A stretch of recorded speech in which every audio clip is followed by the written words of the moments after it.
entrepreneurial side of working within the sports realm. Absolutely. And from that experience, we were both set on, no, we're going to have our own business one day and have our own sports enterprise. Absolutely. You know, and so boom, that's high school days. School days.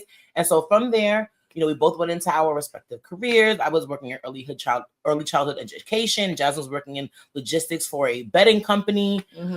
And we just, you know, while we liked what we did, but we didn't love what we did. You know, we didn't love it. There was a part missing. And part of that is, number one, being our own bosses.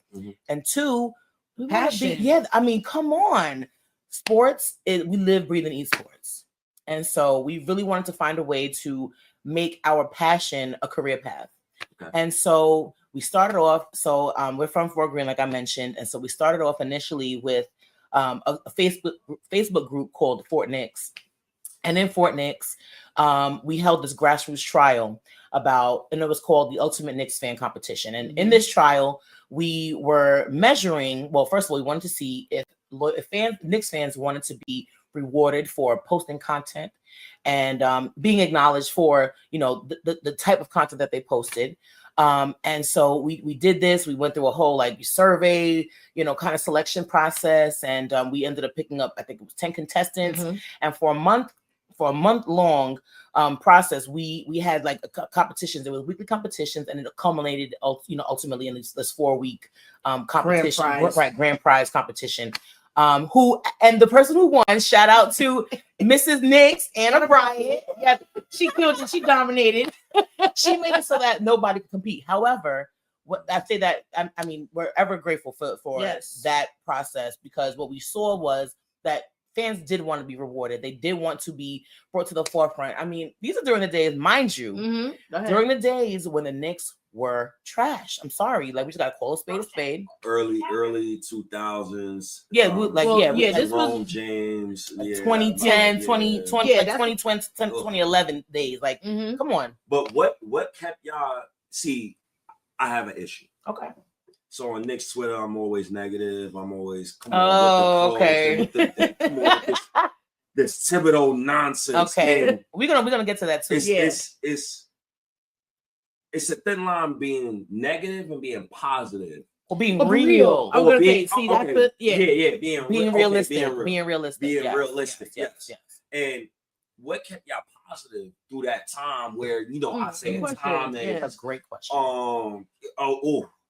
You know, he traded damn near every first round pick. Oh, please. Decade. Oh, man. Eddie Curry and look, Jerome James. We had a terrible front office during that time. And I mean, Steve Mills and Scott Layden, terrible for the Knicks, ultimately. Terrible. Phil Jackson, that hire, terrible for the Knicks, because again, well, I don't know, Steve Mills and all that, you know, I'm not going to say it's collusion or anything. However, you know, whatever. It's what's in the past. However, I think a moment where the franchise could have really gone to the next level, which was when Phil Jackson, you know, took over. Was it president of basketball operations? I forget the exact title, but yeah, right. Yeah, he's president of basketball operations. Yeah, right. He had the authority to really build around Melo, and Melo never got the squad he deserved. Right. So, you know, that was.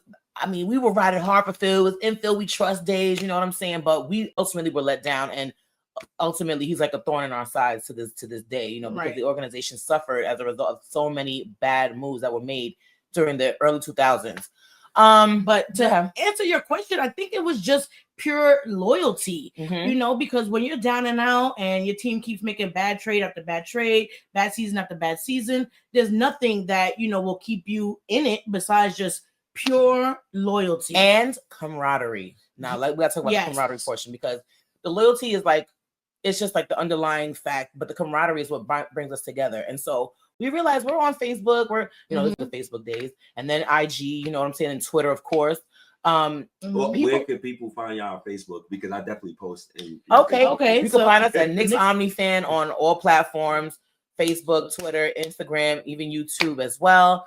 Holla at us where we know it's a challenge. We'll get into the challenges of, you know, what our everyday goings-ons are, but find us. That's where you can find us. Knicks OmniFan on all platforms, and theomnifan.com is our website. Yeah. But just in terms of like bringing community together and the camaraderie that we really relied on to bring us to where we are now, we realized, we have a super dedicated community who like, we're like family, and we're constantly engaging. We're meeting up. Standing up for our team. Yeah, standing up for our team, but also we're pouring into the team as well. We're going to events. We're going to games. We're buying merch. And then there were the Brooklyn Nets that came into the system. Oh, and that fueled us extra. Yeah, because when the Facebook groups in the early days, I mean, everybody that was in the Facebook groups at that time knows that it was, Knicks fans versus Nets fans, and that's when they thought they were, hot because they had thought KG. They were something because they were new to Brooklyn, right? And everybody wants to jack Brooklyn. Let's be real. Exactly.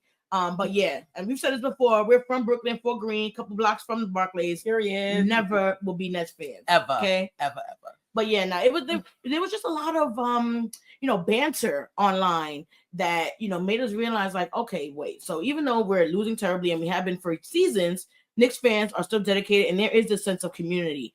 So we want to do things together, right? Like, exactly. We want to do things together, and why not have an entity as OmniFan? It wasn't OmniFan then. It was right. It was Knicks for Knicks. But why not be a catalyst for making it, bring it to the next level? Right. And if you weren't a season ticket holder, you weren't getting any perks. It didn't matter how much you spent on tickets individually, how much you spent on merch, how much you engaged on social media. You weren't being recognized by the organization. Right. So we saw a need.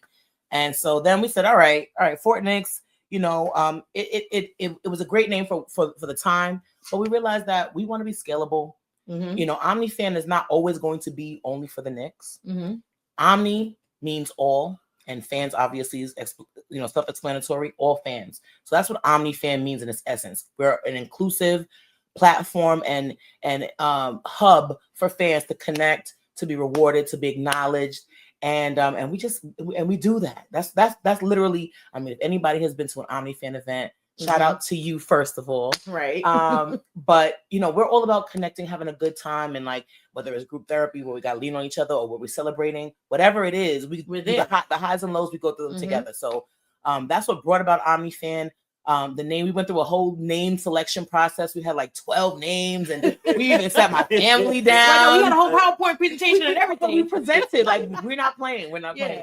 And we ultimately stood on OmniFan because we felt like it was the most inclusive, and it just had a ring. After selection process, you go through all your names, and OmniFan is the one that stuck. So that's how OmniFan came to be. That's great. And then okay,